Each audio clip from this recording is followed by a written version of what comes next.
Howdy, howdy, howdy. Here we are again. Test, test, test.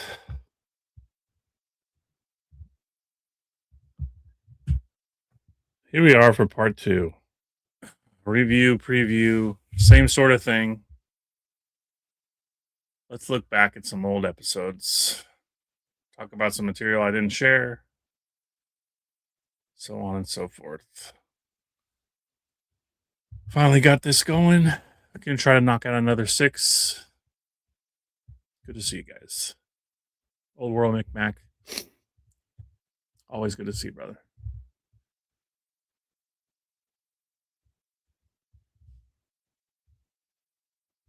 So yeah, we ended where were we last time? Last week we ended on Utah. So we'll start off here on episode 7, Colorado. I've been enjoying this kind of look back through. It's just kind of reminded me that I need to go back and look at what I left out of the videos because there's so much stuff there. I think once I finally finish Anomalous America, it'll kind of light a fire in me to go back and touch up on things that were missed and new things I've learned and big picture kind of um, ideas, expressions. I have so much stuff that's more than just the United States, but yeah, there's never enough time. Um, I'm looking at bringing back members stuff.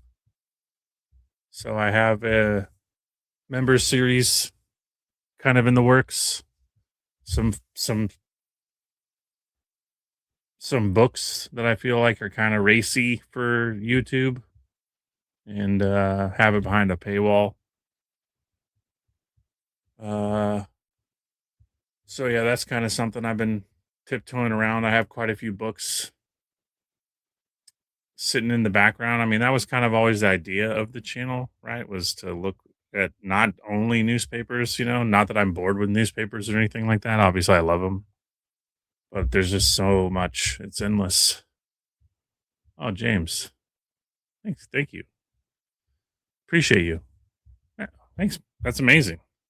Can't wait for Montana. Yeah, Montana's coming.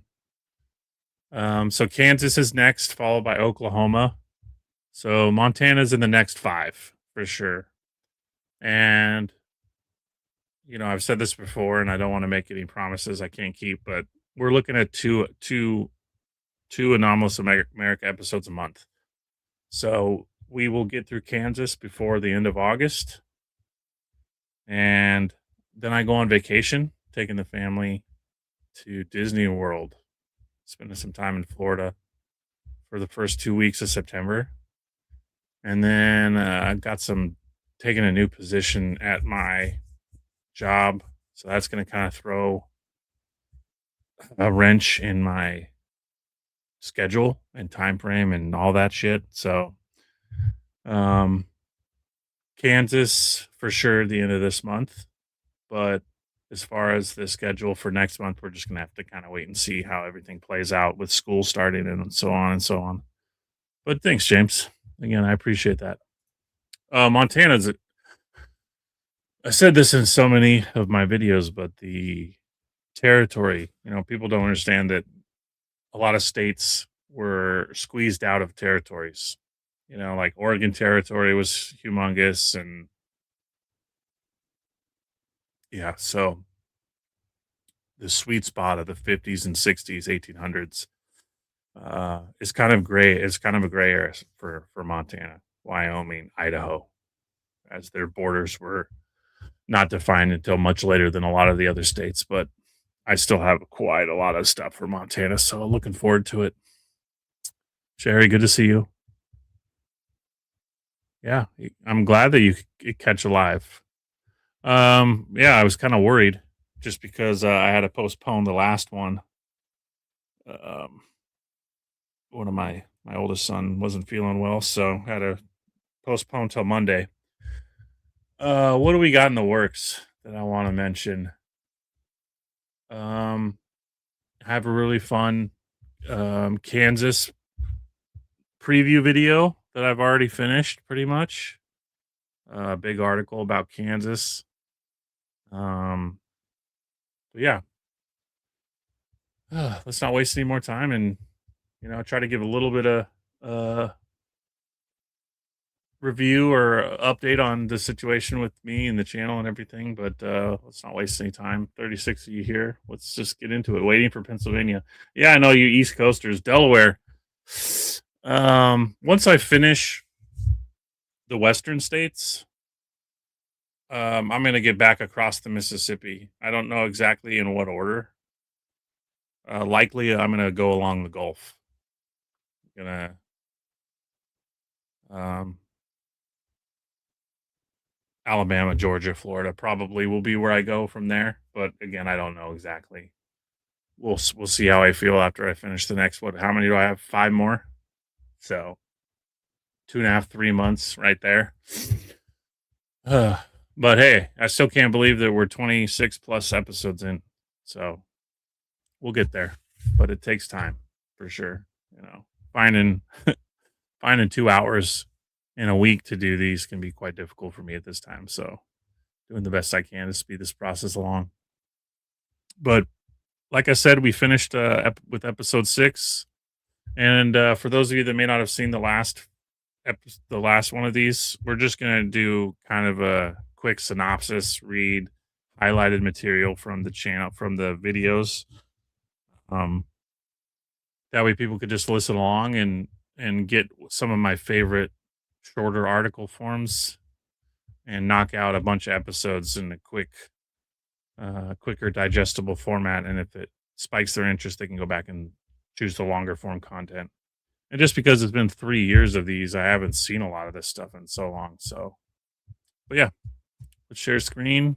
Episode 7, Colorado's where we're starting off.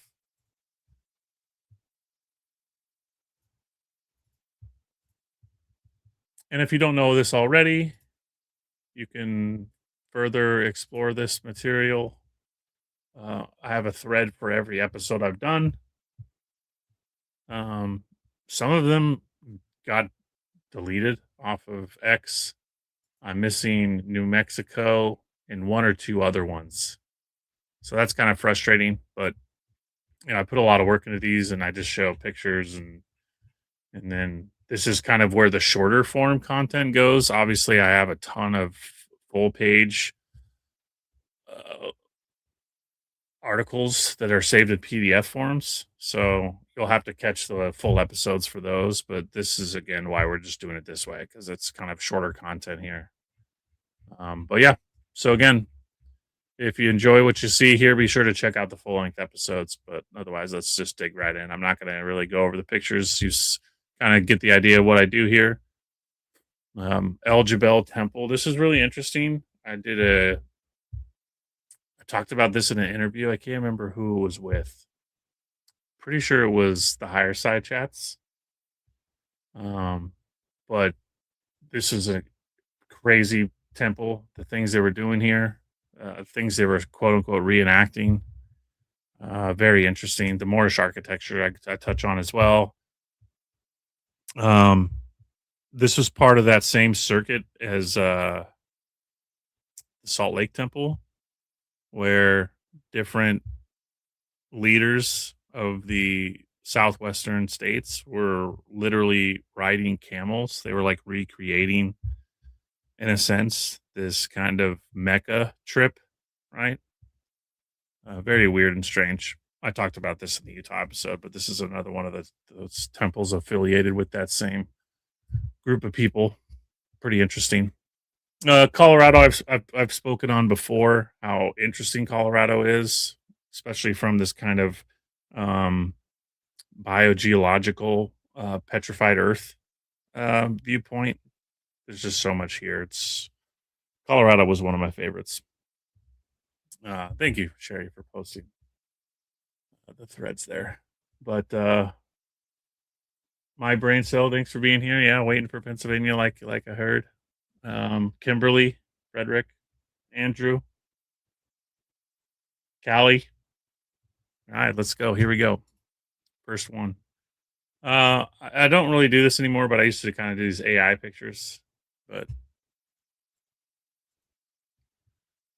what's this one? The Garden of the Gods, 1922.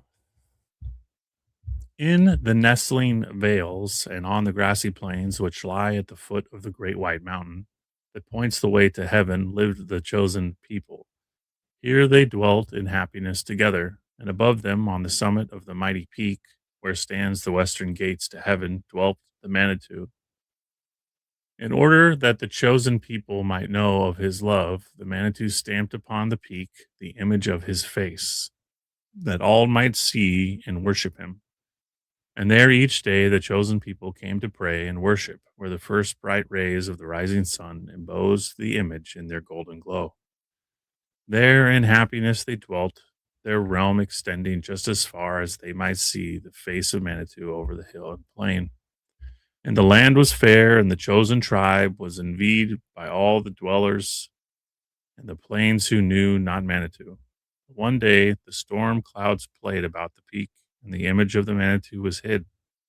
Low hanging clouds swept down out of the sky and crept to earth in mist and fog and rain, and the happy smiling face of the Manitou was hid, and none could see it. And down from the north swept a barbaric host of giants, taller than the spruce which grew upon the mountainside, and so great that they shook the earth with their strides.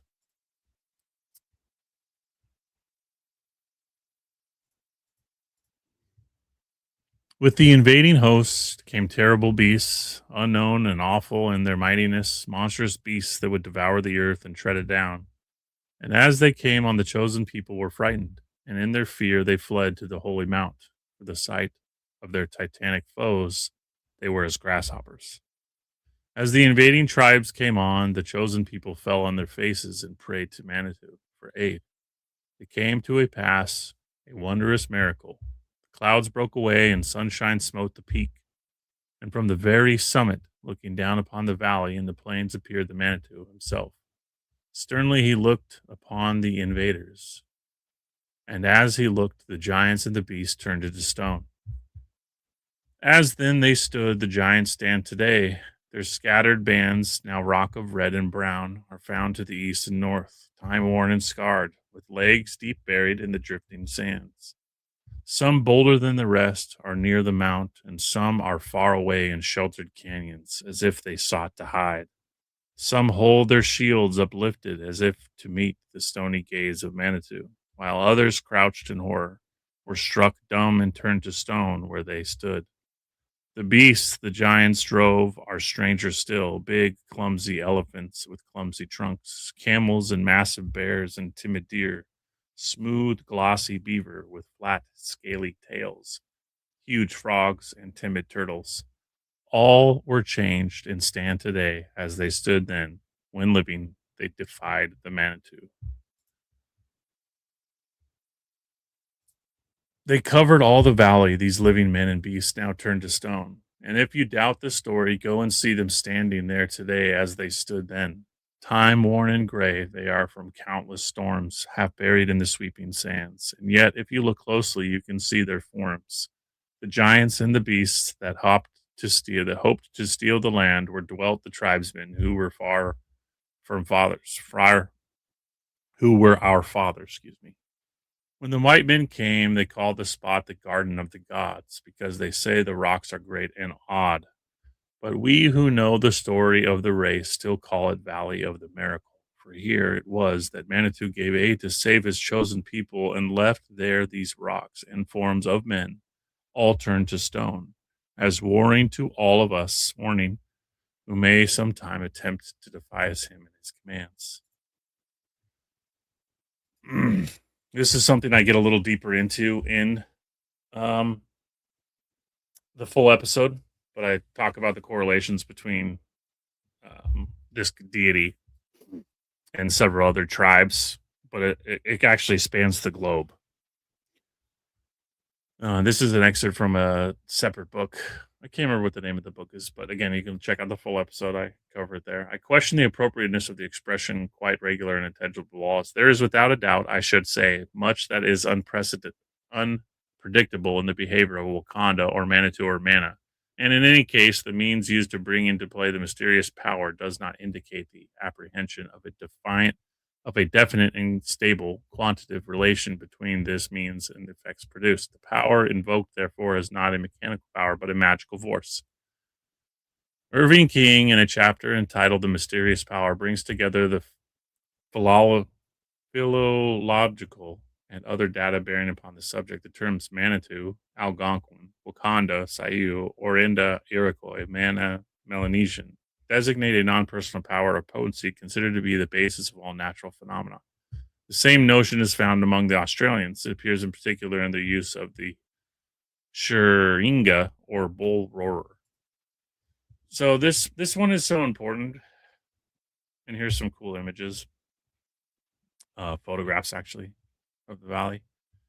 Um, just because you guys know how much I like the biogeology concept and how a lot of these older cultures talk about this godly power from heaven that smited the giants and turned them to stone, right? The plasma. Anybody that's familiar with the electrical universe, um, this idea that there were storms so large that lightning was like a plasma apocalypse of some kind, kind of scarring these lands.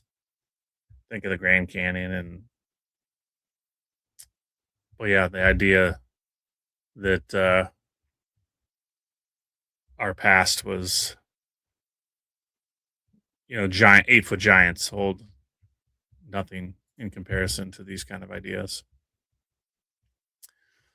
Check out my interview with Stellium 7 if you want more information on that or you want to look more into that. Check out his YouTube channel too. Nobody talks about that or explains it better than him in his Mount Go in Spain, the giant elephant. Trying to explain to people trees a mile high and elephants millions of pounds, huge, huge elephants as big as mountains. Sounds crazy, but I think these myths hold a lot more of a literal meaning than people will give them credit. Chained in a cavern to die, Pennsylvania, 1890. Remarkable evidence of a prehistoric race found in Colorado. In the mountains near Colorado Springs, two young men have discovered a remarkable cavern. Not knowing the extent of the cavern or whither its passages might lead them, they first fastened the end of a ball of strong cord at the entrance of the corridor, to be unwound and carried along as they proceeded on the way. The floor of the corridor was of solid rock and covered with the dust of centuries. It was wide enough for two to walk abreast, with a decline of about 1 foot in 10 and estimated to be some 80 feet in length. It ended in a large oblong chamber where the most brilliant stalactites depended. I'm sure that meant the spell descended, but while from the floor arose a number of huge stalagmites, ranging from 8 to 14 feet high and white as the virgin snow. The walls also reflected back the light like burnished silver. They found this chamber to be nearly 100 feet in length and about 70 in width, and as near as they could guess, 25 in height. Lying close, okay, hopefully that didn't skip. Okay, lying close to the base of a pyramid was the skeleton of what had once been a man of almost gigantic proportions. Around the waist was a heavy iron band, securely riveted together, and to this was fastened one end of a brass chain of peculiar workmanship about 6 feet in length, the remaining end firmly embedded in the solid base rock. The skeleton was in excellent state of preservation. On the opposite side of the pyramid, another skeleton of smaller proportions, evidently that of a female, was found chained to the same manner. At the foot of the pyramid, in the middle of one side, a small spring of ice cold water bubbled up, discharging its surplus through a niche into a crevice in the floor. The victims had evidently been chained within sight and hearing of the rippling water, but out of reach of it, left to die by starvation or thirst or both. I think I filled in the gap on this in the actual video. I left out a clip, but yeah, at the in one of these chambers, they found a pyramid and two giants chained to the pyramid, the bones of them.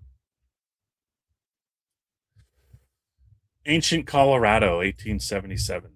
This is one of my favorites here. Where are we at? 61 of you again. Welcome, guys. Thanks for joining me on Monday night. We're just looking back. We're going to knock out another 5 or so episodes. Just highlighting through my shorter form content that I posted in the thread on X. Again, if you haven't seen the full length videos for any of these, I can't recommend them enough. But this is a nice little summarization of those episodes with some of my favorite shorter clips, shorter articles. Thanks for being here. Appreciate you guys. Fossil Sun Unleashed, welcome. Vince, welcome. Mr. Infinity, welcome. Green Tea, welcome. Thanks for being here, guys. Appreciate you all very much. This one again is Ancient Colorado, 1877. There has been recently discovered in the fertile valley of the Anomalous in southwestern Colorado the ancient ruins of a once extensive and populous city, indicating the presence centuries ago of a highly cultured and enlightened race of people. The ruins of the houses, corrals, towns, fortifications, ditches, potteryware, drawings, non-interpretable interpretable writings, etc., show that many arts were cultivated by these prehistoric people, which are now entirely lost.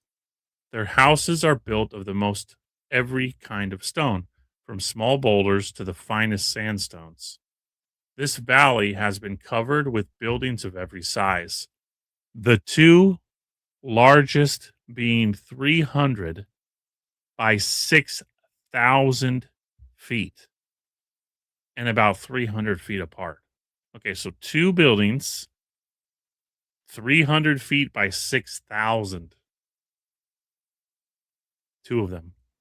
They are built of small blocks of sandstone laid in adobe mud.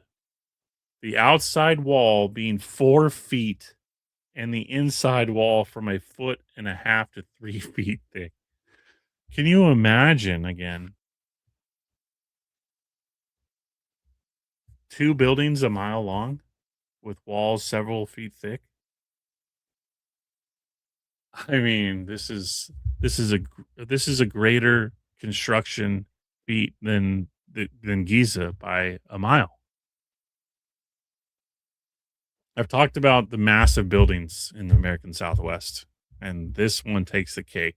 We'll cover in New Mexico. We'll talk about the labyrinth found underground. But man, I remember this one, and I'd mentioned it in interviews, but I haven't read this one in so long. Whew. Yeah, incredible, absolutely incredible. Again, the outside wall 4 feet thick. The inside wall was from 1 foot to 3 feet thick. In the lower story are found portholes 1 foot square. No signs of a door are visible in the outer walls, and the ingress must have been from the top. In the inside, there being passages from room to room. Most of them are small, from 8 by 10 to 12 by 14 feet. The doors being 2 by 4 feet. The arches over the doors and portholes are made of a small cedar porthole 2 inches wide placed across on which the masonry is placed. The sleepers supporting the floors are of cedar, about 8 inches thick and from 20 to 50 feet long. The amount of cedar you would need to build this structure is absolutely insane. A layer of small round poles was then placed across the sleepers, then a layer of thinly split cedar sticks, then about 3 inches of earth, and then a layer of cedar bark, then another layer of dirt, then a carpet of some kind of coarse grass. The rooms that have been protected from exposure are whitewashed, and the walls are ornamented with drawings and writings. In one of these rooms, the impression of a hand dipped in whitewash on a joist is as plain as if it had been done only yesterday. In another room, there are drawings of tarantulas, centipedes, horses, and men. In some of the rooms have been found human bones, bones of sheep, corn cobs, goods, rawhides, and all colors of varieties of pottery ware. These two large buildings are exactly the same in every respect. Portions of the buildings plainly show that they were destroyed by fire, the timbers being burned off and the roofs caved in, leaving the lower rooms entirely protected. Old ditches and roads are to be seen in every direction. The Navajo say in regard to these ruins that their forefathers came there 5 old men ages ago, 500 years, and that these ruins were there and the same then as now, and there was no record whatever of their origin. So 500 years before 18, what did I say? 1877 minimum. So 1200 AD.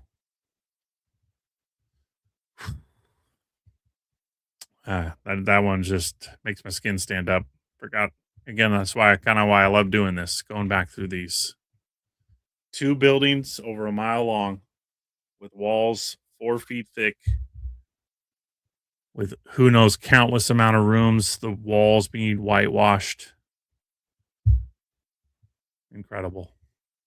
What do the American Southwest look like in 1200, 1300, 1100?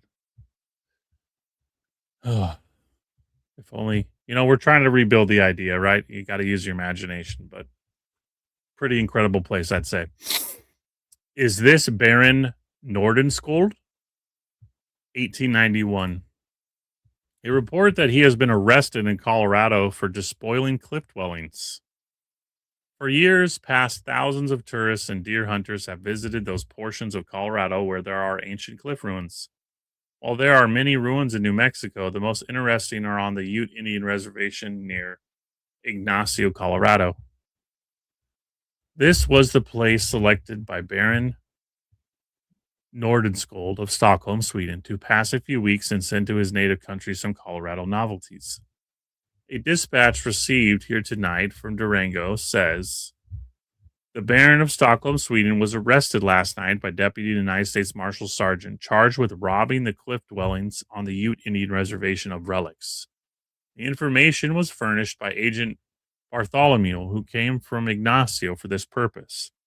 The Baron came from Sweden about 6 weeks ago and obtained permission to go on the reservation to explore the ruins of the cliff dwellers, but with the understanding that he was not to molest or remove anything. Contrary to this, it seems, he fitted out a party of 8 men and went at once to digging and tearing down these ancient ruins, gathering an immense amount of relics of pottery, skeletons, and implements, boxing them and shipping them by express to New York, where they were to be shipped to Stockholm. The Baron is held awaiting the action of the proper authorities. If this Baron, the fact of his presence in the country has been kept remarkably quiet, he received one of the grand prizes at the Bern Geographical Congress a few weeks ago for his facsimile atlas of ancient maps. It's not the first time that we've talked about relic hunters. Just think of Indiana Jones, right? This was pretty common in America. In my full length episode, on Colorado, I discuss the mayor.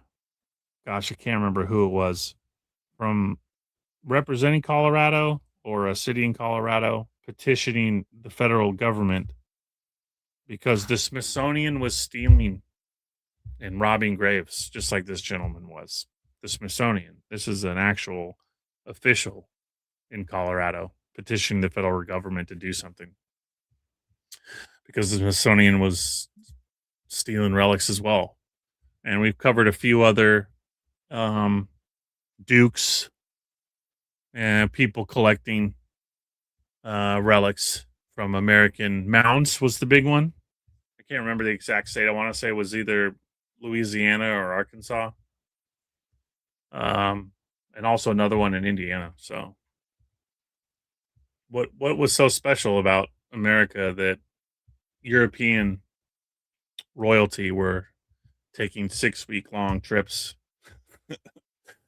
to to rob these crazy places, huh?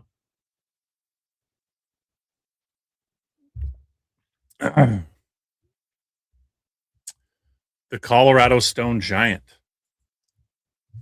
The petrified man or Colorado Stone Giant is now on exhibition in New York and is claimed to be the specimen of an extinct race of prehistoric men who formerly peopled America.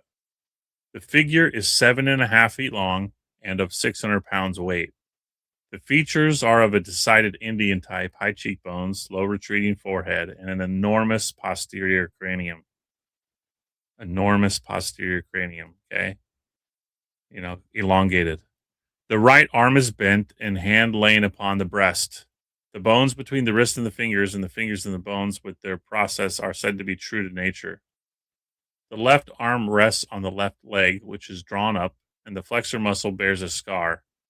The great toes on the feet have the appearance of thumbs and are not unlike the toes of a gorilla. But that which excites the greatest curiosity among scientific men is the vertebrae, which is extended about 2.5 inches, displaying a well defined tail.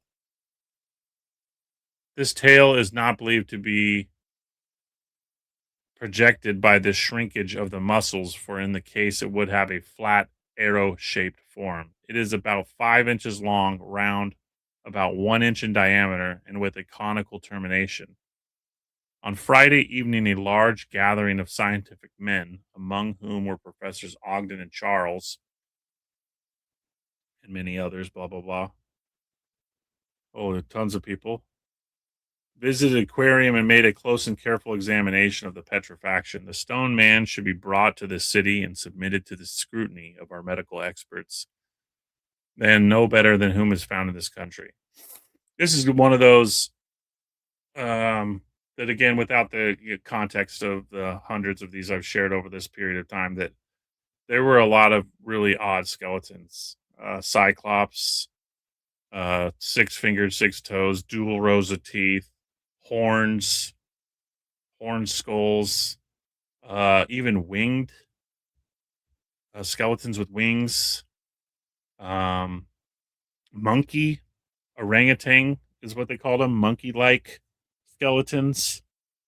Um, yeah, you name it. Even dog-headed. Speaking of the person that was in here asking about, was it Wyoming or Montana? Montana, right? Yeah.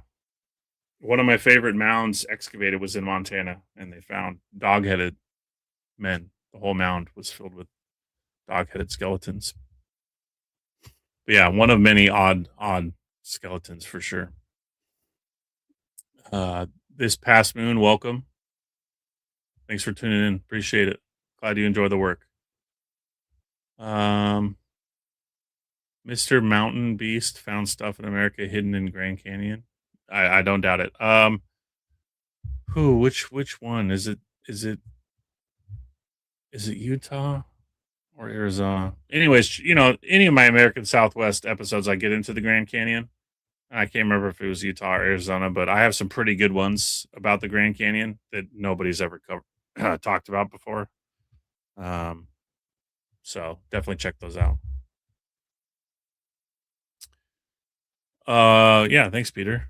It's a treat to have you tuning in tonight, and 70 of you appreciate it.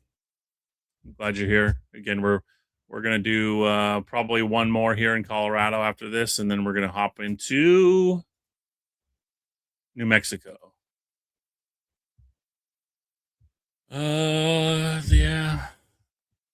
We're just gonna summarize this one, just because we're already 30 minutes in.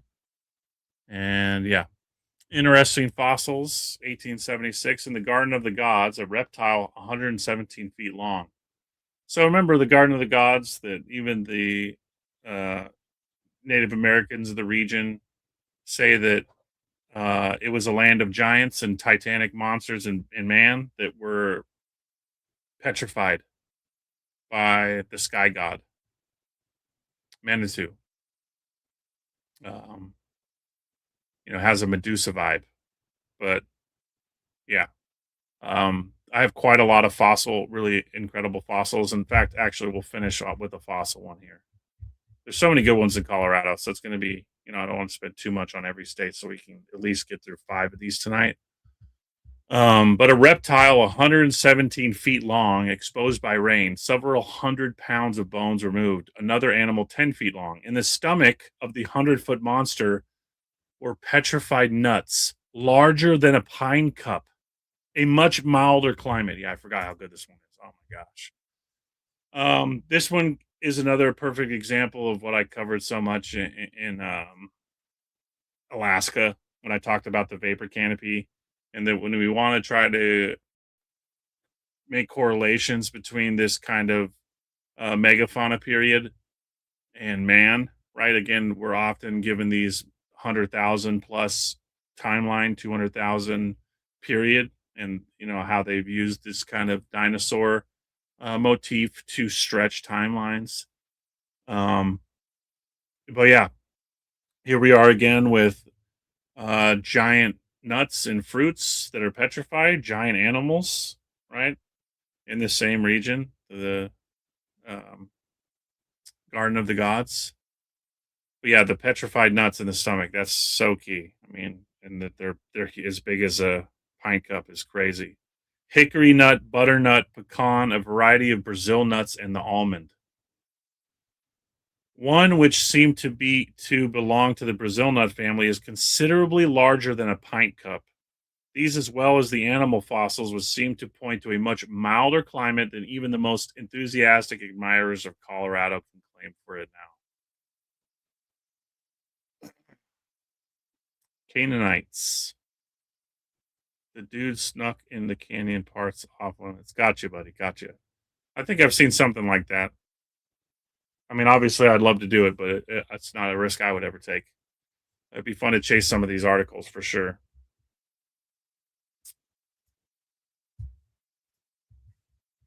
We're gonna skip this one.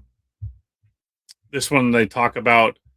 They were building power stations at the top of mountains where they were using balloons to put magnets, some kind of magnetic device high up in the ether to harvest electrical power, and that they were already practicing this at Pikes Peak, and other states were looking to copy it. I also covered in my radium series that the amount of etheric energy in Colorado was much higher than anywhere else, and that radium played a key part in this. And I think radium, um, like I've talked about with the biogeology material, that radium has some kind of biological um, remnant from a previous age, some biological um, marker there. A subterranean lake, 1882. Colorado has a subterranean lake of considerable extent, covered with soil 18 inches thick. On the soil is cultivated a field of corn that produces 18 bushels to the acre. While harvesting, hands pull up strings of fish. Just crazy. I mean, that's not the first subterranean lake that was found where they found people were cultivating crops. This is a conical hill in Laguna, Colorado. Um, in Utah, as well as in other episodes, I talk about that when they excavated some of these large conical hills that they thought were maybe mounds, they found them to be buried buildings, huge structures. Just like think of that mile long building we just talked about, but this is in a conical form. That I said all mounds were just burials. Some of them were ancient buildings. Colorado's monster spiders. A cave swarming with spiders of immense size. The cave buzzes while they weave their web. Captured and tame. A great affection for all members of the family. Superior to a cat in exterminating rats, following their prey into holes. Okay. They were capturing giant spiders and training them to be pets. I mean, it's ridiculous. Uh, a cave known to the Indians has 40 large rooms.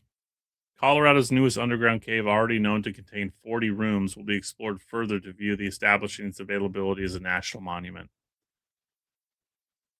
Blah blah blah. Largest caves 100 feet long, 30 feet high. Rooms are filled with stalactites and stalagmites, many weird designs. A serpent is clearly shown, a crown crest, and Indian moccasin. On the upper level, two large room, the Queen's Chamber. Because of beauties, temperatures within the cave are about the same winter and summer. The formation is limestone and magnetic iron. Skip that one, and then we'll finish Colorado with this one. Again, I can't recommend Colorado enough. The thing with this thread is it only covers the short form stuff. A lot of my full page articles, which took up a lot of this episode, are PDFs that I've had shared over the last decade or so. So again, this is only touching on some of them, but wonderful petrifactions in Colorado, several large mounds, petrified coconut, much larger than normal, others resembling fruits, seeds embedded within the crystal, shells found in a great variety and quantity, dozens of petrified sea turtles, an immense ocean. Here's the size of one of these turtles, you guys. You know, we talk about 12 to 13 foot ones found in the Dakotas, but in Colorado, they were also finding ones of unbelievable size. I mean, what kind of world are we talking about where sea turtles are this big? Yeah, we've covered the giant petrified fruit, 100-foot long serpents, mile long buildings. But yeah, so there's a quick little rundown of Colorado.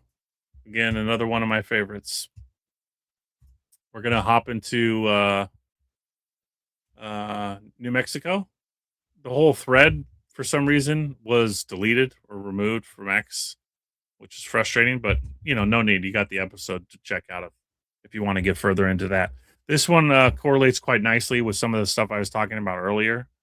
With when they experimented with plasma, you know, people can put things in microwaves and turn them into opals, and what you can do with the microwave is quite crazy. I mean, we're able to make crystals and diamonds and all kinds of stuff in a matter of minutes in many cases, or even faster, with the right amount of electrical charge applied. And this kind of reinforces what I've been saying all along. A wonderful story of discovery new to the science of mineralogy.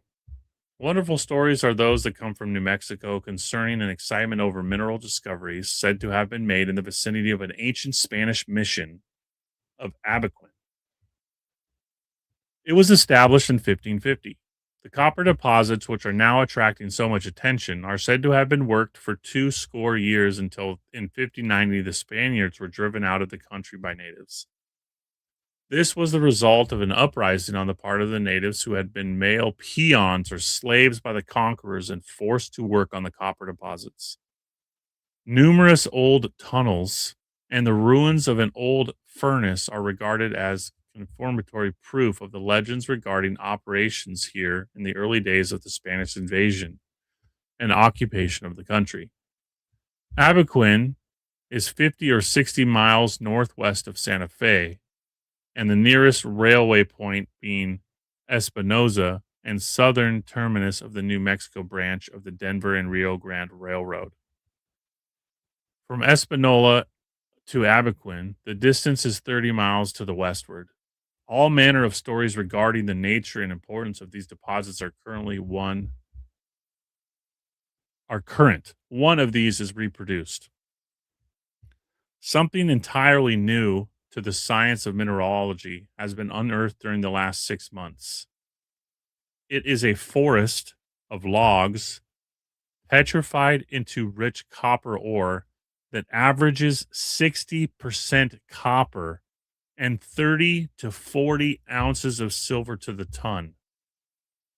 The logs seem to have floated in on some kind of a mineral solution, evidently in the Carboniferous period. A sediment and conglomerate, pebbles, sand, and calcareous matter settled between them, dividing them as they are now found. I apologize. It's the quality with some of these isn't always the best.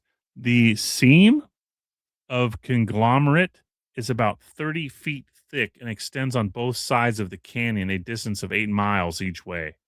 So there are 16 miles of a copper bearing seam filled thousands of feet back with copper logs. Again, copper logs, right?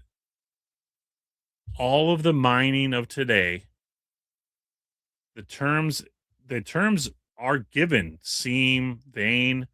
It's right there. It's a biogeological process where through many different methods, I'm going to go out on a limb and say plasma being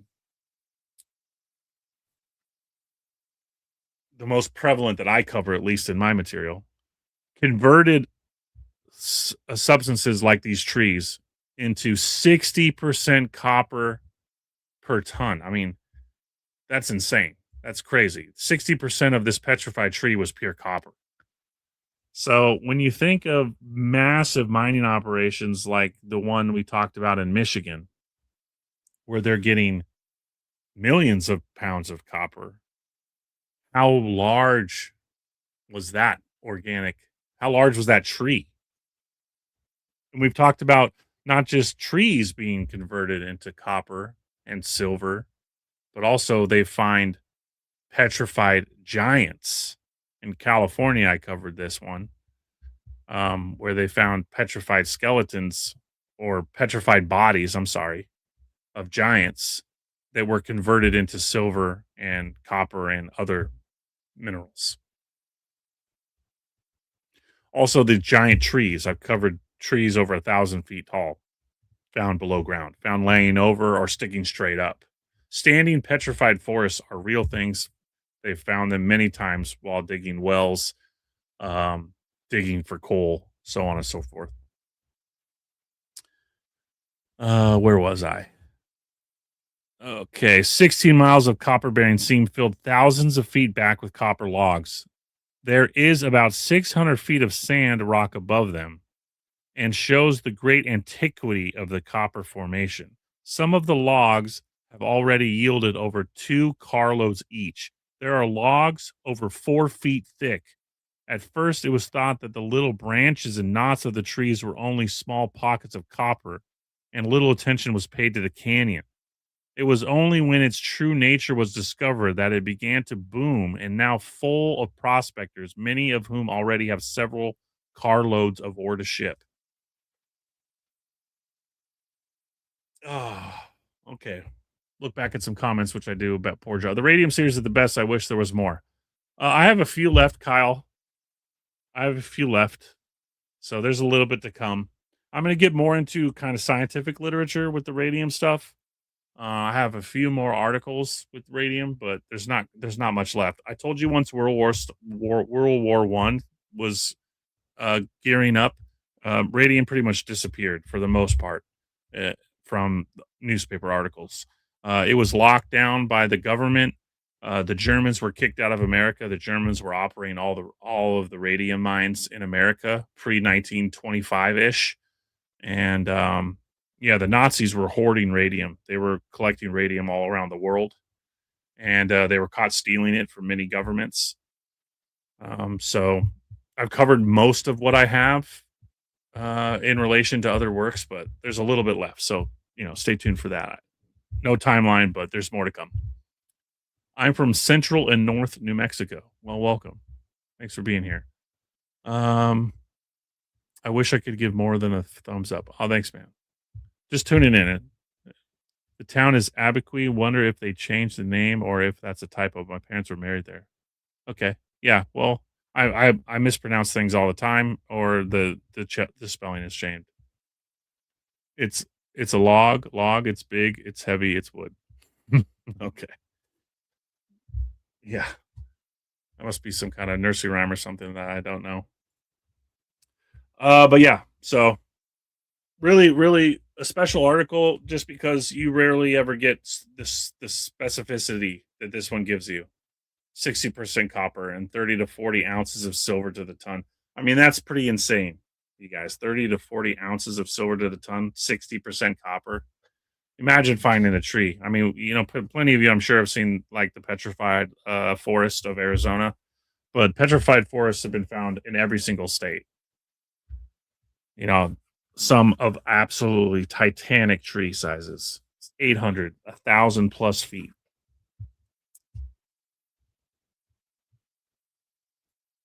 Oh shit! What did I do here? Why does it keep doing that? Oh, that's right. I had to clip these individually because my thread got deleted. So that's awesome.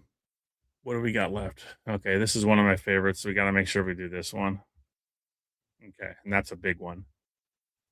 And then we'll finish up New Mexico talking about the labyrinth. All right, we're an hour in and we still have a lot of good stuff to talk about with 2 episodes. Okay, so quality over quantity.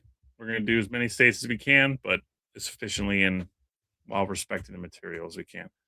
Uh, Dr. Burson's Buried City, which was the year on this? 1904. New Mexico again. We're in New Mexico, folks. 93 of you. Thanks again for tuning in, guys. Happy Monday. Starting the week off on the right foot. Uh, Colorado Cave Spider Pets is one of my favorite from the series thus far. Yeah, pretty crazy. Um,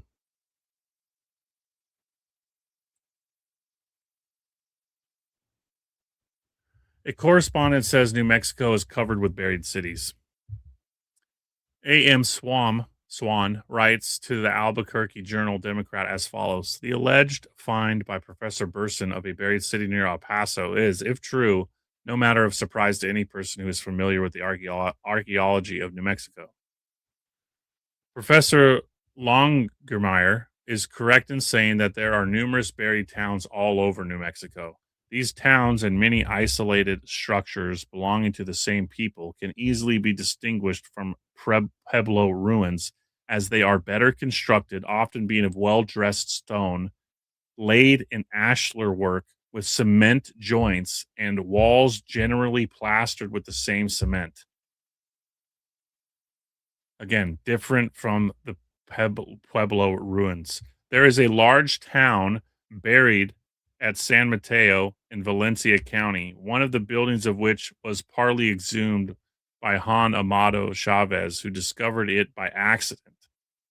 Another partly buried at Aguja del Ojo in Valencia County, and many others known only to cattle and sheepmen in Valencia, Socorro, and Sierra counties. Sheriff A.B. Laird of Sierra County partially exhumed a buried group of ancient buildings in which he found perfect ears of petrified corn. Some of the ancient forests of which Professor Logemeyer speaks have become petrified forests. One of these in Socorro County undoubtedly furnished shelter to an ancient druidical place of worship. This was discovered by Mayor H. Pratt of Laguna while engaged in surveying the Socorro Grant, and when found, the altar stone was still in place but broken into two sections, while outer circles of standing stones were evidences of its ancient use. I think Professor Longermeyer is correct in his hypothesis that at some time in the past, all human life in New Mexico was destroyed by a catastrophe or a cataclysm. Those who were interested a few years ago in my articles upon this subject published at the Southwest magazine will remember that I gave my reasons for this belief, but I think Professor L will find some difficulty in establishing the dates as a period of 20 years, having 1680 as its beginning. I mean, that's crazy. I have knowledge of ruins belonging to the lost race in question, into which lava flowed so long ago that channels of erosion have been cut through or into it 40 feet in depth. I have in my possession lava belonging to the same lava flow that has run onto corn in the ear, the corn now embedded in the lava. It would, I think, require a good deal of credulity to believe that these channels of erosion and lava, the petrifaction of these trees and the corn, could have occurred in 210 years, or that if the catastrophe occurred so recently, the Pueblo Indians, the Navajos, or the Utes should have no tradition either of the catastrophe or the people who build the now buried cities. I think we're looking more at the time frame we talked about earlier, like those buildings in Colorado, right? Because we already talked about the Navajo and many of these other cultures. I mean, a lot of these native cultures in the 1800s say that their forefathers have no information on the foundations of some of these ancient structures. I'm thinking 500-600 years minimum. The mother of all continents. Okay. Professor Agassiz call America the mother of all continents. I believe she was also the mother of mankind and civilization. The lava that created Table Mountain and covered the Calaveras skull is now admitted to belong to the Miocene period of geology. And when that flowed 16,000 feet of the Himalayan mountains and all of Egypt was under the sea, says geology. That man in a contemplative state of civilization was contemporaneous in New Mexico with the Calaveras man of California, I think will be proved. Again, that's probably 2 or 3 dozen different writers calling America the mother of all continents and the birthplace of mankind and civilization. I just love the juridical uh, note too. You know, they don't go back to it, unfortunately, but it's an important one.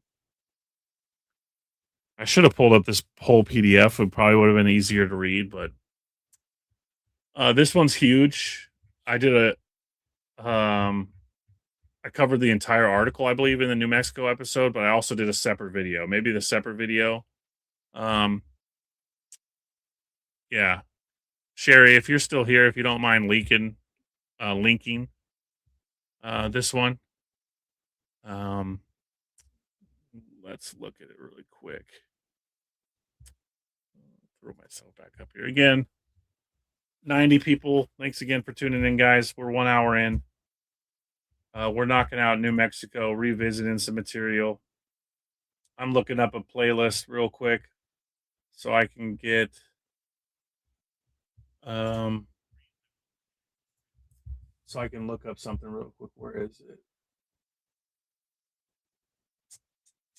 New Mexico, home of the ancient red-headed druids. That's the name of the article. You can find that in my Anomalous America clips. New Mexico, home of the ancient red-headed druids. Yeah. Anyways, back to this article. So, first inhabitants of America were giants in physique, fought wild beasts in deadly combat 25,000 or 50,000 years ago. We need to get rid of me and bring this back. Here we go. So, here's just a clipping. This is again the National Washington Times, 1922.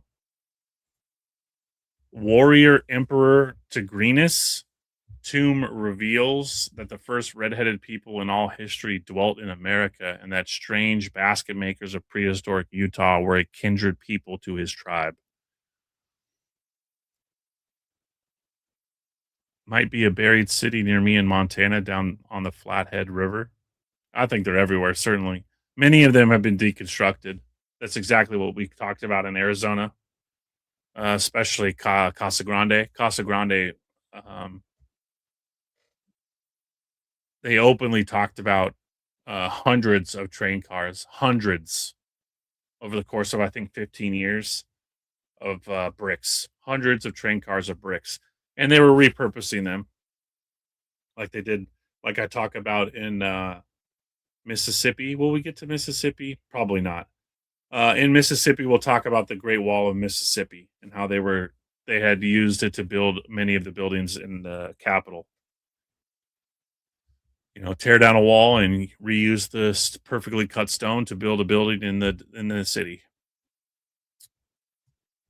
Weird relics show powerful humans erected pyramids. Mummies of prehistoric Aztecs found in ruins in New Mexico indicate giant men built monuments far more ancient and greater than Egypt ever produced. New light cast on remarkable race. This is a mummified vulture. Again, you know, it's black and white, so the quality's not the best. That was underneath this basket. Mummified vulture. Burials with vultures, pretty incredible. The correlations there are endless. The Aztecs, the Mayans, the vulture was sacred to a lot of cultures, many of them Central America, but there's quite a few. There's Indian cultures that worship the vulture. The fact that this was mummified correlates quite nicely with Egypt. But yeah, a lot of connections there. Um, there was also a Celtic king. His name wasn't spelled just like this, like Tigrinus, Tigrinis, but I believe it's purposely similar. The cover of the pothole tomb of Tigrinus shown above is a coiled bas-relief like Mary Widow hat. At the left is a mummy of a sacred turkey. So there also was a turkey. So there were like 6 or 7 different kind of birds, mummified birds in this tomb. Of high degree. So mummification was of a high degree. Below is a scene in the excavation yielding wonderful finds. The first inhabitants of America, which we have knowledge because of the extraordinary perfect mummies they left behind, are variously known as the basket makers and spear throwers. They lived underground in the Southwest with their dead mummified in sealed potholes of chambers well below the surface.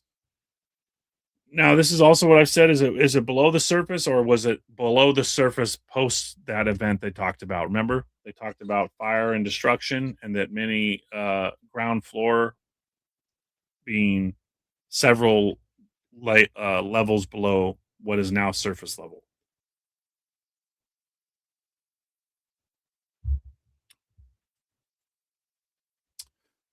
Oh yeah. Again, I'm just going to highlight the successors built cliff houses over them. Yeah. So again, civilization on civilization. And remember, this tomb was found below several layers below ground level. So here they are saying that the successors built cliff houses over them 5,000 years ago. Yeah, I struggle with huge timelines like that. You know, I like the 500-600 years, 1200, 1100. I think was the sweet spot to when Western America was populated by millions and millions of people. The strange feature is that each succeeding race built a village or a city on the ruins of its predecessor. Again, that's an ongoing theme. Previous race on top of a previous race on top of a previous race. Just like the mountains. I know it's going to be hard to see this, but again, if you want a further detailed uh read through, check out that video I talked to you about New Mexico, home of the ancient red-headed druids. More ancient than Egypt. Naturally, certain questions have ever since been puzzling archaeologists. How did these strange people reach Grand Gulch? Whence did they come? He reasoned that he would only find the basket maker remains and culture beneath other pueblos, and the discoveries are proved his view correct. In Aztec, New Mexico, he selected a great deserted city or pueblo of the usual skyscraper type of Zuni, New Mexico. Here he began excavations and entered cellar tombs so ancient that they make ancient Egypt look modern. The chambers he opened were sealed not less than 25,000 years ago, and the mummies within were well preserved as well placed therein.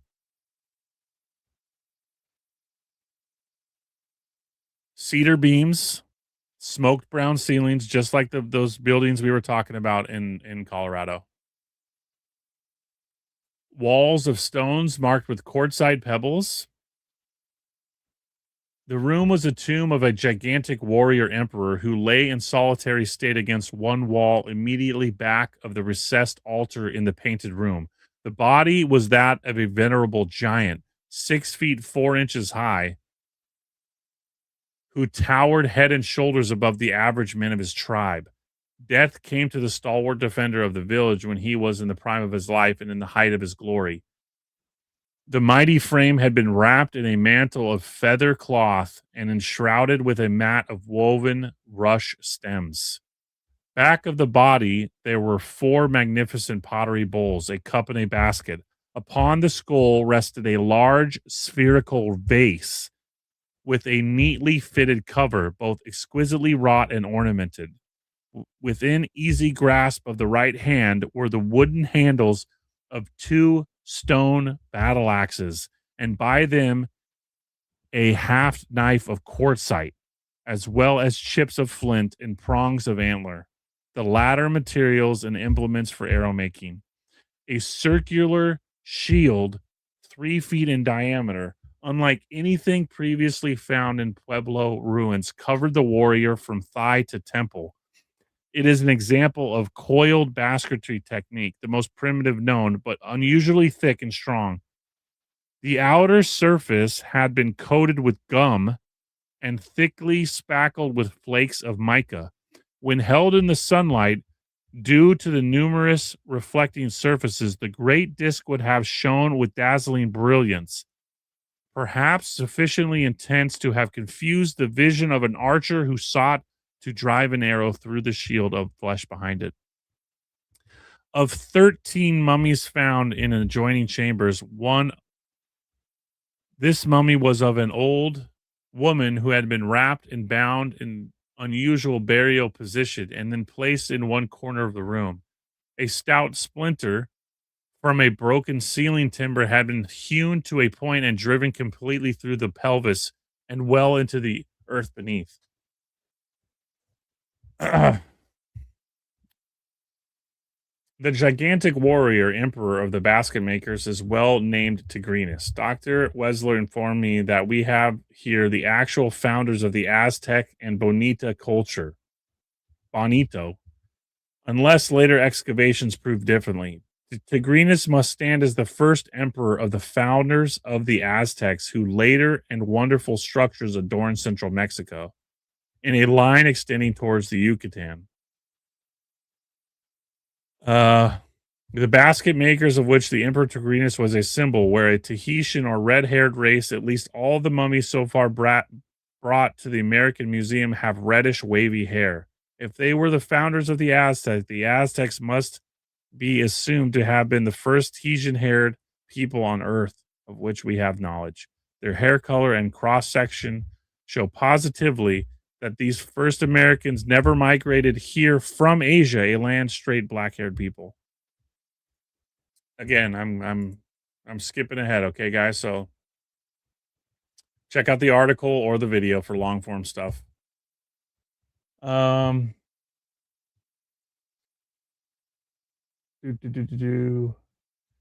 As I look at it, these primitive founders of the Aztec, called the basket makers, were not especially engaged in tribal wars, although they're exalted even in those far back times, a banditry known as nomads.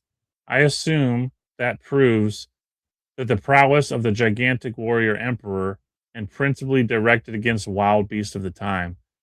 The Pleistocene age in America extended well down into the present age of man, with many of its species still existing. It was noted for its bears, lions, jaguars, wolves, vastly larger and fiercer than their survivors of today.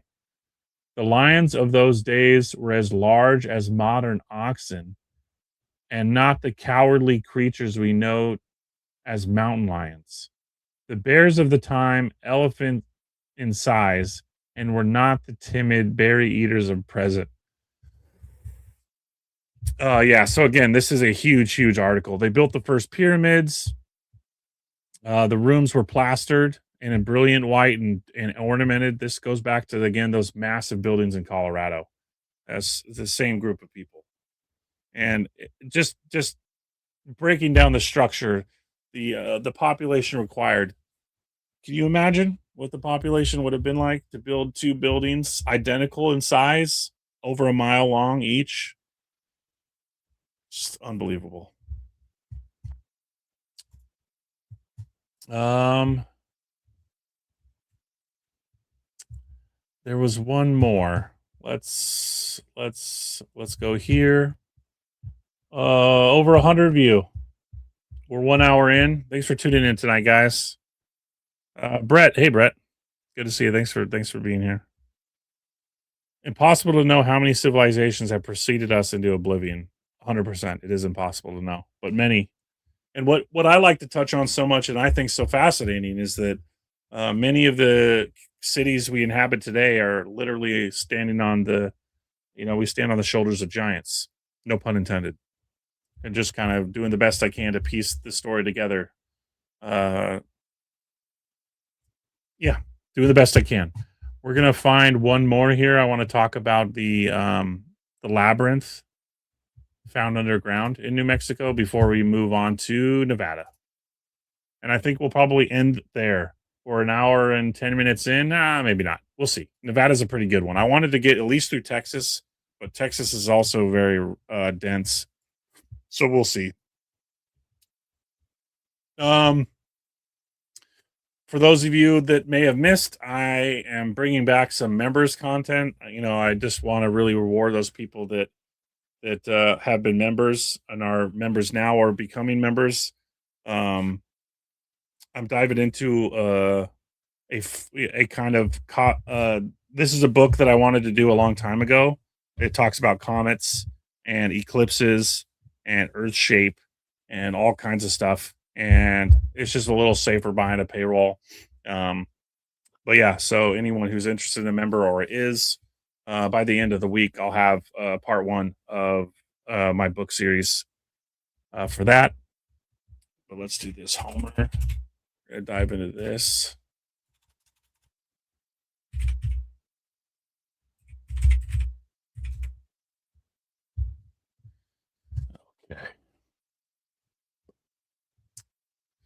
Did old Homer's heroes visit America?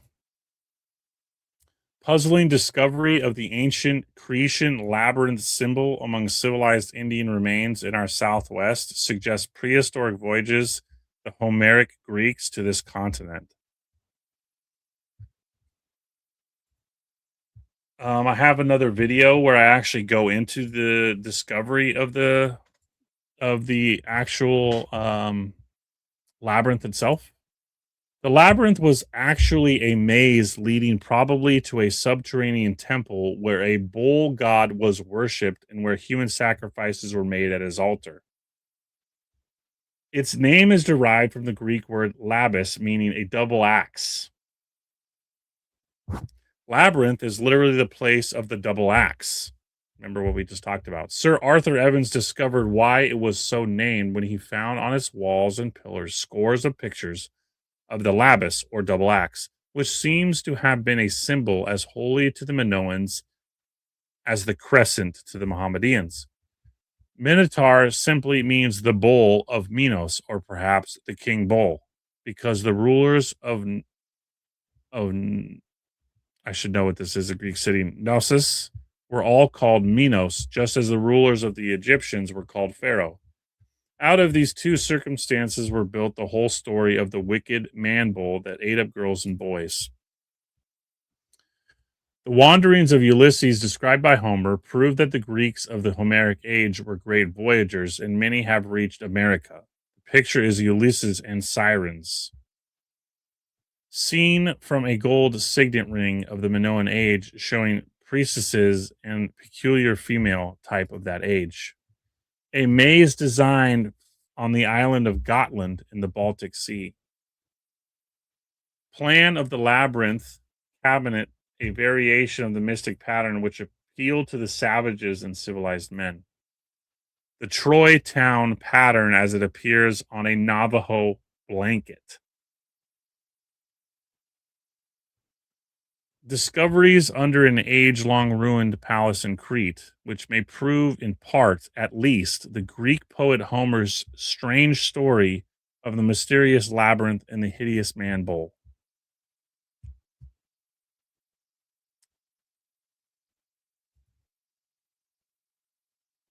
The top illustration shows the Moeris labyrinth of ancient Egypt, built of solid marble and containing 3,000 buildings. No key is furnished to the intricate labyrinth. Um,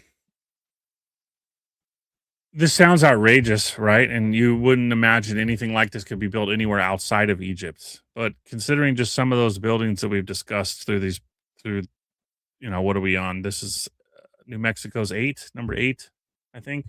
It's starting to become quite a plausible picture to paint here. New Mextex, thank you so much. Thanks for tuning in. I appreciate that very much. I'm glad you're enjoying the material. So this goes more into the Cretan one, which I've already talked about. Design of Indian work, which has been traced by Dr. J. Walter, head of the Bureau of American Ethnology, to the labyrinths of the Indians. There is a strange resemblance, it is stated, between the design and those associated with Greek history. I've talked a lot about how the Greeks and the Creeks and the kind of Homeric mythos existed strongly here among the Native Americans, and that there had to have been a very strong correlation between the Greeks and of the Mediterranean, as well as the Creeks and other native tribes in the Americas. For more on this, let's hold on. Let me find the video name.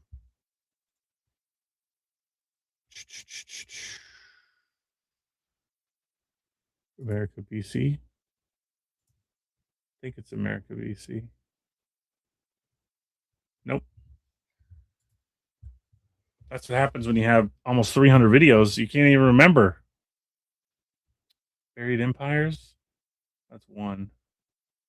Clips. Members Weekly. Goodness gracious. Well, I can't even remember, but I have a full video on the actual labyrinth they discovered in New Mexico. That's frustrating that I couldn't find it, but yeah, too many to short through down. Time is going one direction here. All right, let's jump into Nevada. Where are we at now? Hour 20. Yeah. Okay. All right. Here we go. Episode 9, Nevada. A wonderful metal.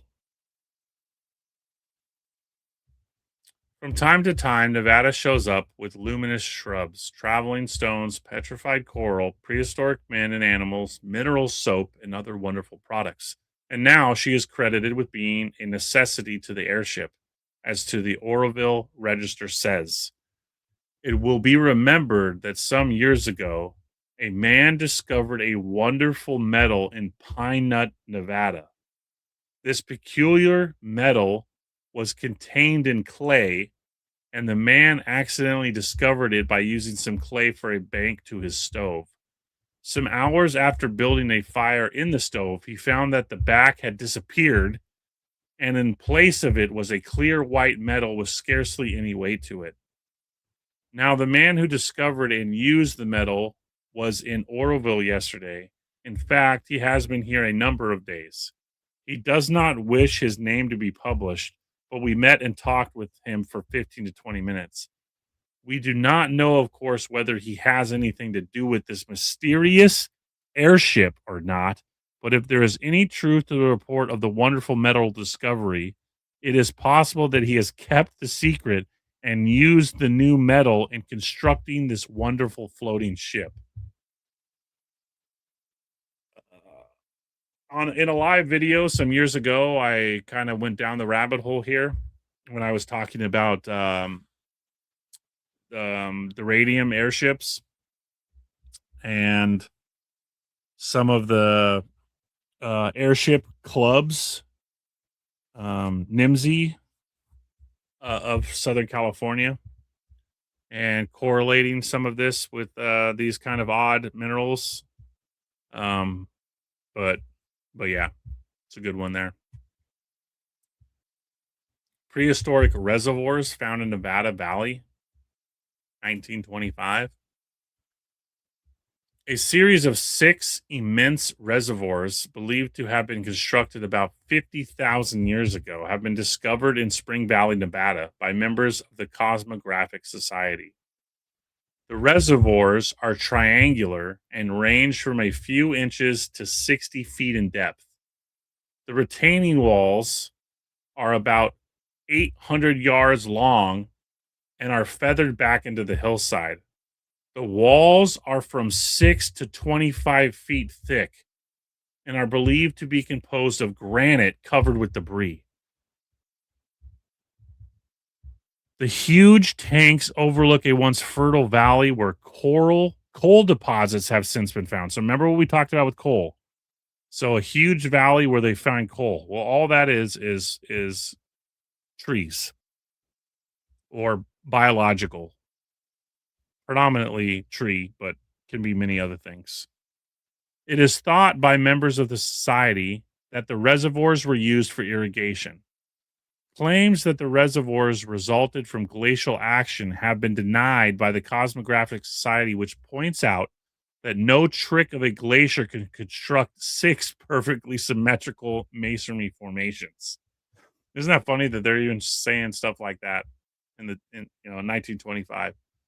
Uh, you know, nature doesn't work in straight lines and 90-degree angles, let alone uh, granite, composed of granite covered in debris. In a limestone cave in the mountains above the reservoir, members of the Smithsonian Institution found several crude implements and weapons, among which were several arrow springs, a little wooden rod with one end bent into a hook. The arrow was placed to the crook, and the rod sprung after the fashion of a catapult. The arrow spring is considered to have preceded the bow by several hundred years. Now, to pretend like those are related is just ridiculous.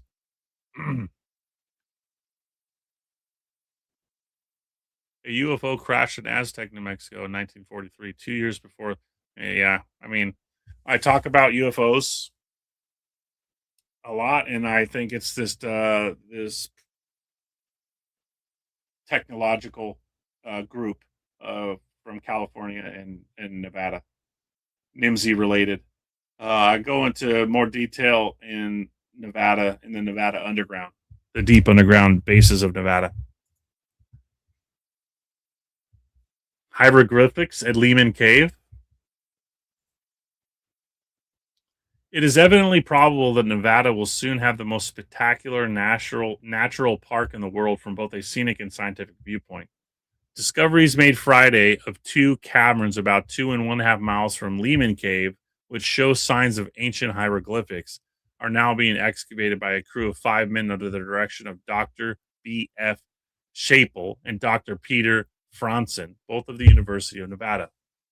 The new caverns, now filled with debris washed down Baker Canyon by some age old cloudbursts, are covered with rock writings in red and black ochre. Now, red and black ochre, really important. Again, the red ochre people who put tons of this in their burials, also red-headed, were using red ochre as sunscreen. And yeah, I talk about that a lot in other videos. We won't get too much into it here, but kind of connecting cultural dots here. The figures, meaningless to the casual traveler, are significant to the scientific investigator. Those in view resemble both the Aztec and Egyptian. If it can be shown that they are forerunner of those two, Nevada stands a very good chance of being proved the cradle of civilization. Just across the creek from the two caverns, high up on the mountainside, is a narrow hole that leads to an underground river 90 feet below the level of Baker Creek. The stream flows toward Lehman Cave, and the new caverns are in direct line with the river.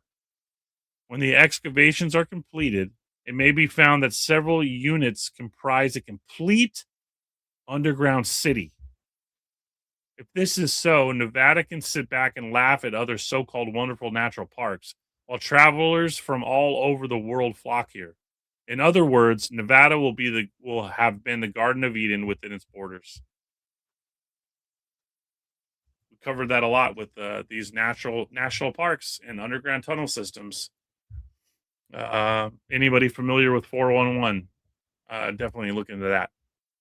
A lot of really crazy things in these national parks. A prehistoric lake in northwestern Nevada.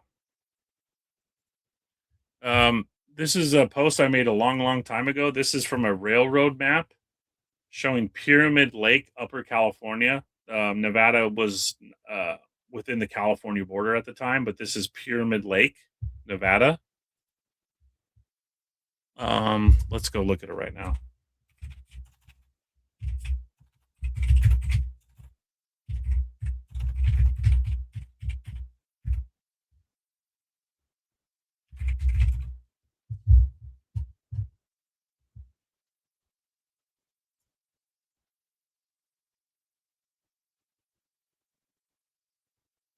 I'm trying to find my favorite picture here.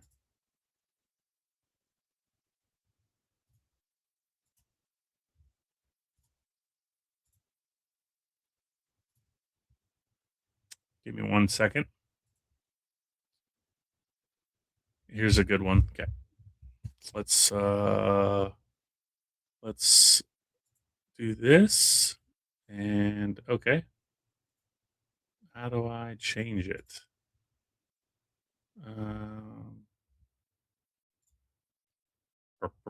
Do I need to move it over? Maybe. Here we go. All right. So this is Pyramid Lake, Nevada. And it's hard, maybe it's hard for you guys to see, but these are like bubbles where you can tell this whole area had been melted. I cover a few other articles in the full Nevada episode where they talk about the whole area looking like it had been burnt by some immense heat. And you can see the bubbling of the rock here. This is that pyramidal form.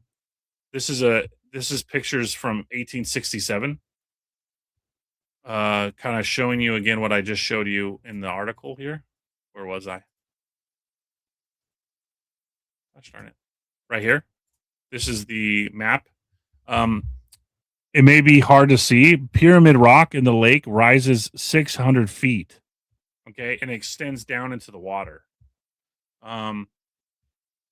They called it hewn stone. And again, like I said, it has the resemblance of a whole area that had been melted. So this is one of two pyramids in this area, without a doubt. Pyramids, stone pyramids, massive pyramids. See if I can get a good aerial shot.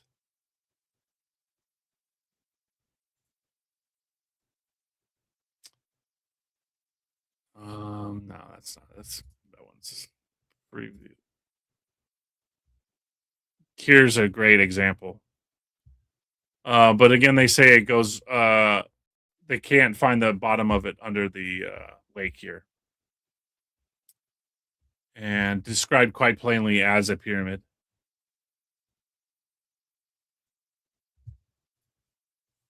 The large prehistoric lake, which flooded a number of valleys of northwestern Nevada at a recent geological date, has now passed away, was named Lake Lahontan in honor of Baron Lahontan of the early explorers of the headwaters of the Mississippi. The lake covered approximately 84,000 square miles at its great expansion and is the deepest part of the present site of Pyramid Lake.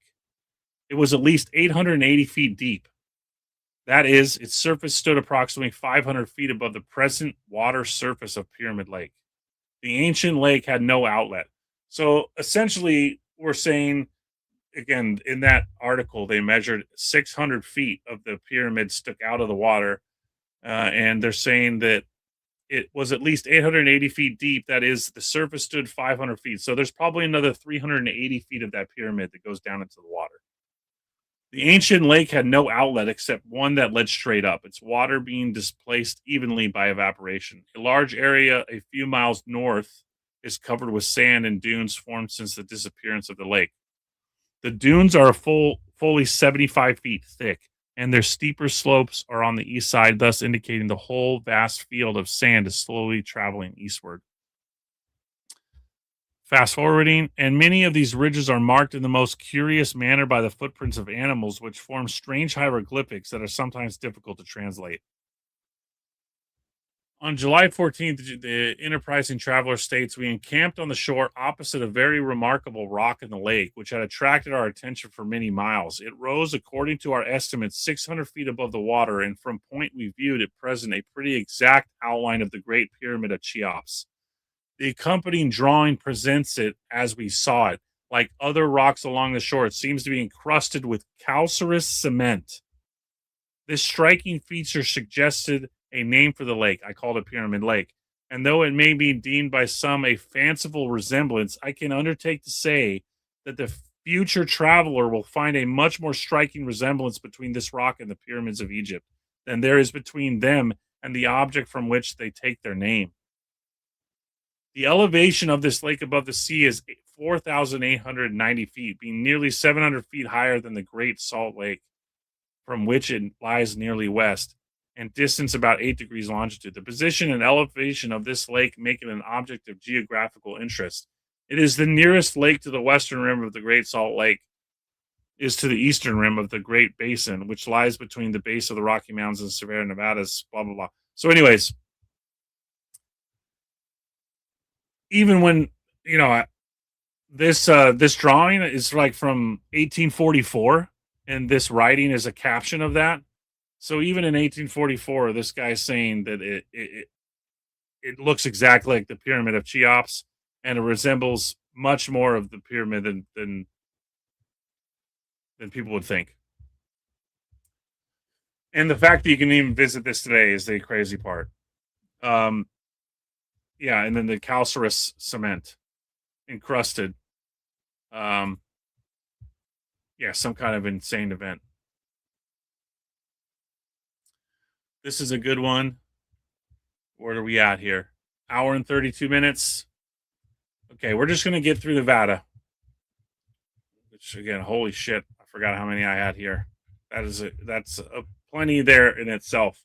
113 of you. Thanks again for spending your Monday night with me, guys. What did we get through? We got through Colorado. We got through New Mexico, and we're gonna finish here with Nevada. Man, there's so many. I'm trying to pick. Okay, this one we have to do for sure.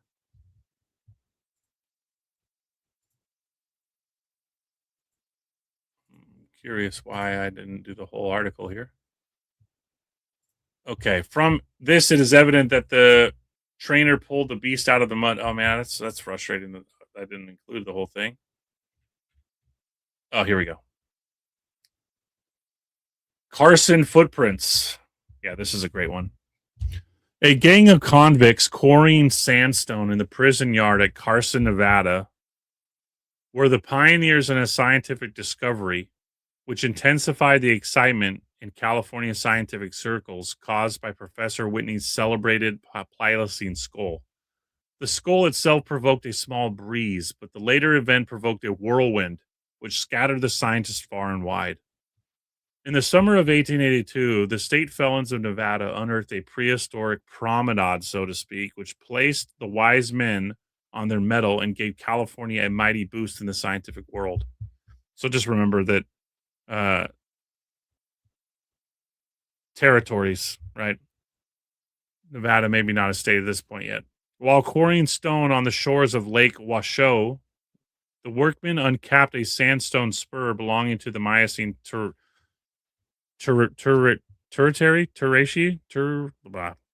period, and that it originally belonged to that period, but the state of Nevada now claims it and did at the time of discovery. At the depth of 40 feet, the men exposed a horizon of Arrhenius shale, 3 acres in extent, covered with all manner of prehistoric footprints that wandered aimlessly about in prehistoric mud. I'm going to skip ahead. Again, check out the full episode. I read the entire article. At length, information reached the California Academy of Sciences in San Francisco, blah, blah, blah. Fast forward and examining the footprints and connect them in some way with the feet of prehistoric man. The result of those investigations brought on a discussion, which in some times revived even to this day, but the identity of the creature who contributed the tracks in the interest of science is still unsolved. Whether it was a biped, quadruped, or a bear, magnetheroid, ichthyosaur, hobo plesiosaur, man, or Ichneumon, the learned gentlemen of the academy were unable to determine, but they advanced conflicting theories and stuck to them. Harkness and Gibbs found a confused jumble of tracks that were apparently made by beasts, bird, and men of gigantic size. There were unmistakable signs of elephants, horses, tigers, deers, wolves, birds, dogs, and men, which clearly indicate that a prehistoric circus and a menagerie under one canvas had camped on the shores of Lake Washoe to water the animals. From under the superincumbent rock back of the stand, 8 footsteps, 20 by 22 inches, and with a stride of 4 feet, came out and headed for the water. As the tracks looked as if they had might have been made with tubs, the supposition is the elephant was the author. These tracks were accompanied by those of a great wading bird, which had doubtless been helping the mastodon with its feed. They went together to the edge of the lake, but got stuck in the mud, as scars on the rocks of today mutely testify. About this time, taking the evidence at hand, the elephant's trainer crawled out from under the tent and went to the rescue using a short club with a spike in the ends. 12 great footprints of the Homo or prehistoric man are still visible, showing that he moved with rapid strides in a northeasterly direction. As his feet were 18 inches long, it will readily be seen that he rapidly arrived at his destination. He wore sandals according to his tracks, which soon became lost in the mud. A short distance away, they reappeared together with those of the elephant. From this, it is evident that the trainer pulled the beast out of the mud and then, getting him upon a firm foundation, proceeded to bellabore the creature for the trouble it had caused. There are traces of a fearful struggle in which the Homo or man got the best of it, for a huge cellar-like depression in the earth showed where the mastodon fell over on its side and expired. After the struggle, the big crane waded in about the scene, probably looking for things lost in the fight. Indicates that after killing the elephant, his trainer dragged it back to camp. There was one set of series of footprints that puzzled the scientists. Not a little. This was a line of tracks provisionally presumed to be those of a dog, which exhibited a remarkable peculiarity of gait. One theory advanced was that the canine had a traveling companion in the shape of a prehistoric tin can, which may account for a something displayed in getting away from the place. Still further away were many other human tracks, some with straight pointed toes, some inclined outward and others turned in. This latter phenomenon would indicate that there were women in the party. Such, in brief, was the report brought back to scientist Dr. Hackness. Even brought home a pair of tracks in which he built a prehistoric man over 10 feet high. Again, I'm skipping ahead, guys. This report created a division in the ranks of scientists. They broke up into 2 factions, and each followed a different set of tracks, widely divergent, and which never came together.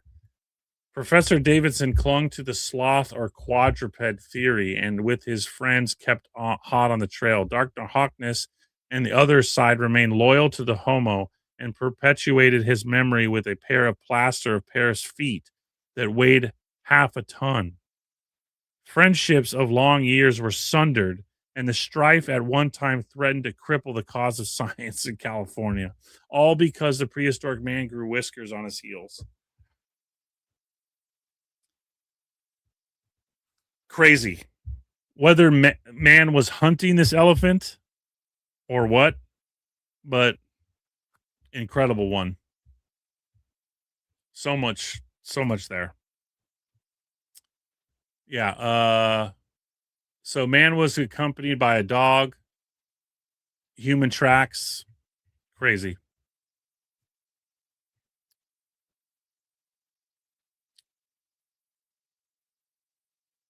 Um, yep, that's the one we just talked about. This one we got to do. Pueblo Grande housed giant lost race. Excavations in Nevada are disclosing mystery of prehistoric times. St. Thomas, Nevada, March 5th. Pueblo Grande, Nevada's long lost city, believed to have been the seat of a primitive people of giant stature who ruled Western America centuries ago, was being gradually restored today by excavators working under M.R. Harrington, director of the Museum of American Indian, who is heading the Hay Foundation expedition into the unknown prehistoric metropolis in the muddy and virgin river valleys near here. Exploration has been going on for months, but only recently, according to Harrington, has excavation uncovered almost incontrovertible evidence that the once lost city will prove to be the largest prehistoric ruin on the Western Hemisphere. Big, sturdy, round adobe buildings, some containing as many as 20 rooms with hard glazed floors, have been excavated, revealing under their circular courtyards the graves of a vanished race, with the skeletons found to average over 7 feet in height. A woman wrapped in a feathered blanket was found in one circular burial with a set of newborn twins buried with her. From what can be seen at present, the whole planning seems to have been circular, the houses having walks radiating from a central sacrificial altar or ceremonial fireplace. In many mounds already unearthed, Harrington has found beautiful shell jewelry, artistically cut beads, and decorated pottery of fanciful designs, in addition to quantities of crude hunting implements and other primitive tools. Several sets of perfectly formed dice, some with the corners rounded off, were discovered in clay urns, indicating a fondness of this race gone by for the thrill of gambling. The area embraced by Pueblo Grande is 8 miles wide and extends intermediately with 150 outcroppings for 35 miles down the muddy and virgin river valleys. Strata upon strata, layered with colored pottery and implements, have been unearthed, with the crudest implements usually buried at the greatest depths. Evidence that class distinction prevailed among the vanished Nevada race was furnished when it was observed that some of the giant skeletons were found to have far more objects of art surrounding them than the average burial mound contained. Many implements were discovered differing in construction from the majority of those found in the lost city, giving rise to the theory that perhaps more than one city had thrived at over the same spot. Again, cities on cities. Evidence that in more modern times, both Pueblo and Paiute Indian tribes had lived in the muddy and Virgin River valleys were also uncovered.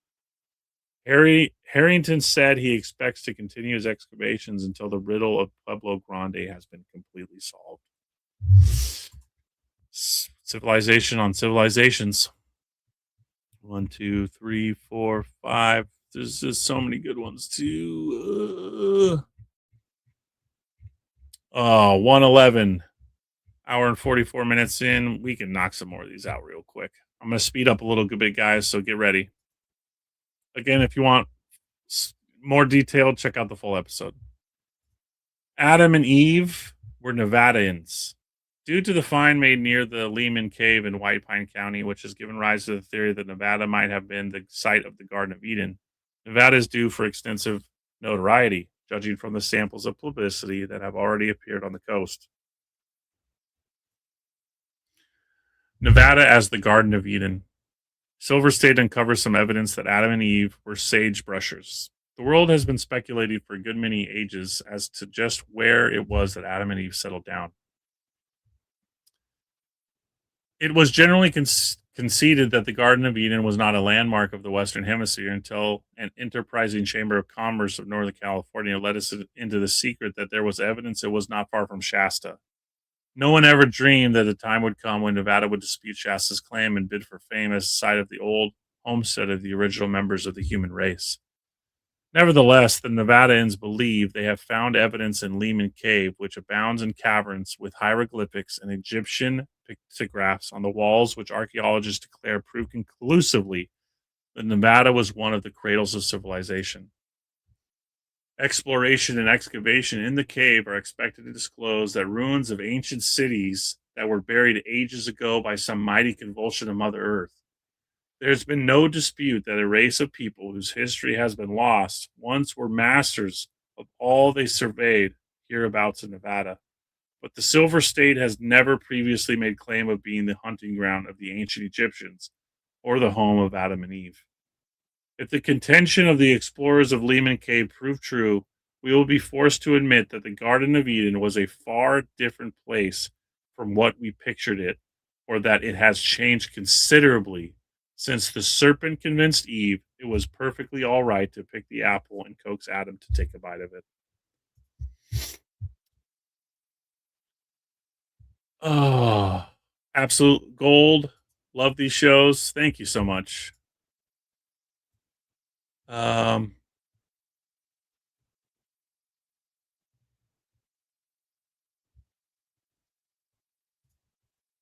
It is confirmed by geology that there has been a very high level of recent volcanoes in Nevada areas. Yeah, definitely. 20 minutes west of Gila Bend, Arizona is a rest area, and the surrounding desert is covered with volcanic rock.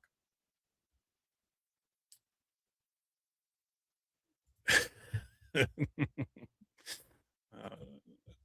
no comment there. Wow, I actually made it to alive. Yeah, rise and shine. Good to see you. It's been a while. Yeah, nobody's getting my notifications. This is like the same problem that I've been dealing with forever. Almost 30,000 subscribers, and um, when you actually look at the statistics on the channel and see how many people uh, clicked on your video through notification, it's it's like 9 people. It's depressing. Not gonna lie. The mud footprints exist because there was a super high heat event that baked the clay layer at once. Otherwise, it would have fossilized. I agree. Plasma event, 100%. Do yeah. I never, I never take for granted how blessed we are to have eyes to see this realm. Not that we even see all that it is accurately. No, for sure. I get things wrong all the time, but I'm just trying to entertain, but also bring forward articles and information that nobody's seen or heard before. That's kind of my goal, right? The channel. First book of Adam and Eve, Cave of Treasures book. He's back. Let's go. Yeah, I got no notice. Yeah, there's nothing I can do about it. Obviously, literally though, on my last live, only 9 of my subscribers clicked on my notification that I was live. So I mean, like, what the hell is that? 30,000 subscribers aren't getting notifications. It's more like 10, which is insane. But it is what it is. What are you gonna do? Um, Again, I'm just gonna read captions for the sake of time because I do want to end at 2 hours. I got family to feed. It's dinner time, so we're gonna end this thing right at 6:30 PST. Nevada's prehistoric race, more remote than any traces of man yet discovered. Resemblance to those people on the Gila, stone mortars, Lovelock, largest and most ancient found. Singular petrifactions describes a 600-foot petrified tree near his home, as well as a petrified serpent whose tail rings like a metallic bell.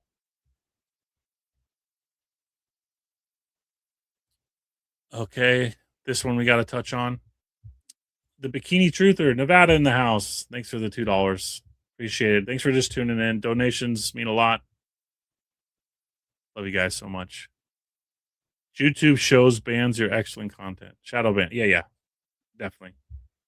That's like on X, almost 20,000 followers, and I can get uh less than 1% of my followers even see my posts. So it's a little disheartening, not going to lie, but it is what it is. I even have my notifications set on all, so there's no reason why I shouldn't receive a notification unless the channel is being shadow banned. Yeah, like I said, my last live, only 9 people.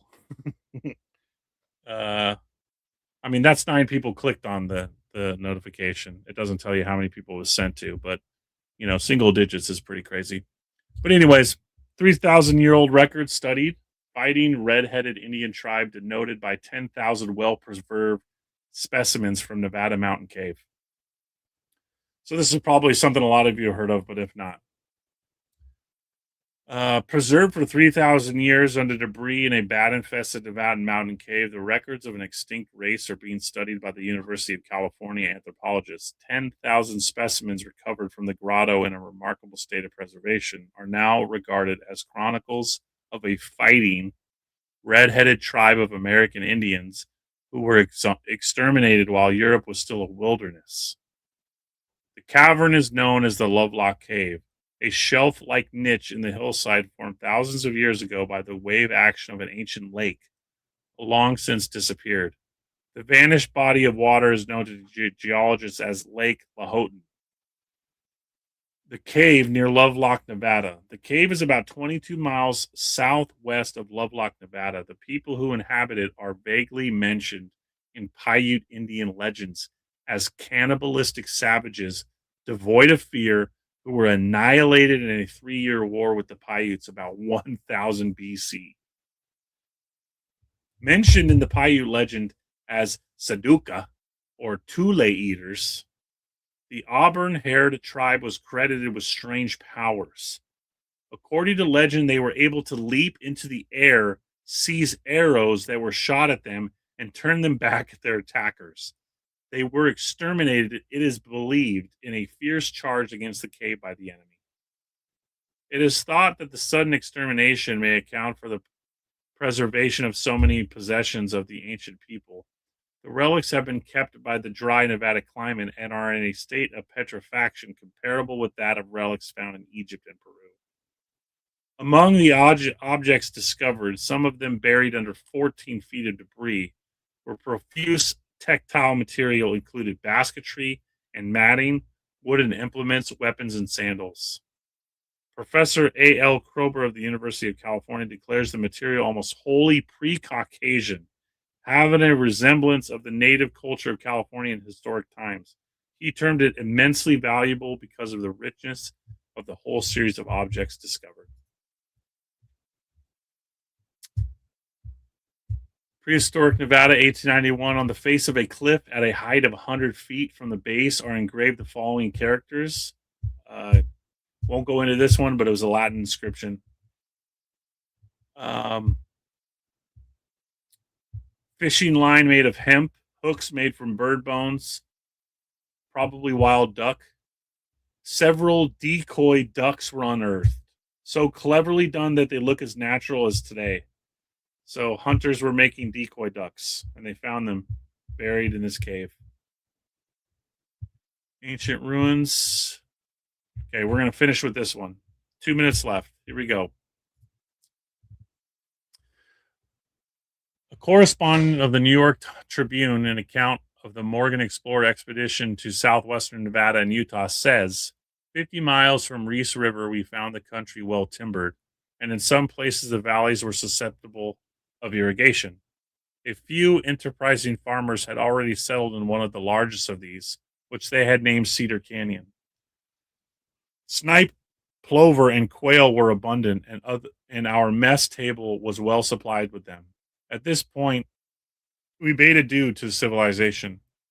Timber trees entirely disappeared, and we entered the large sandy valleys covered with sage, stunted brush, and a variety of sand plants. One of these, mesquite, is a shrub belonging to the family of the mimosa. It resembles the appearance of our locust tree. It is very thorny, bears yellow flowers and long pods which have a pleasant sour taste. On October 15th, in the center of a large valley, we discovered some Indian salt works, but there were no signs of their having been lately used. In the southern section of the same valley was a curious collection of rocks, mounds, and pillars covering several acres in extent, resembling the ruins of an ancient city. We saw some remnants of what had once been arched with keystones still perfect, and a number of small stone pillars constructed with a peculiar kind of red mortar or cement, set upright about 20 feet apart, as if they had been used to support an aqueduct for conveying water for a large stream half a mile distance to the outskirts of the city. In some places, the lines of streets were made distinctly visible by the great regularity of the stones. These streets were now covered with sand many feet deep and seemed to run at right angles to each other. Some of the stones had evidently been cut into squares with hard tools, although their forms had been nearly destroyed by centuries of time. The impression forced upon our minds was that the place had been once inhabited by human beings somewhat advanced in civilization. Many traders noticed the extents of similar ruins in other sections of the country between the Rocky and Sierra Nevada mountains. They may probably be the sites of once flourishing fields and habitations of the ancient Aztecs.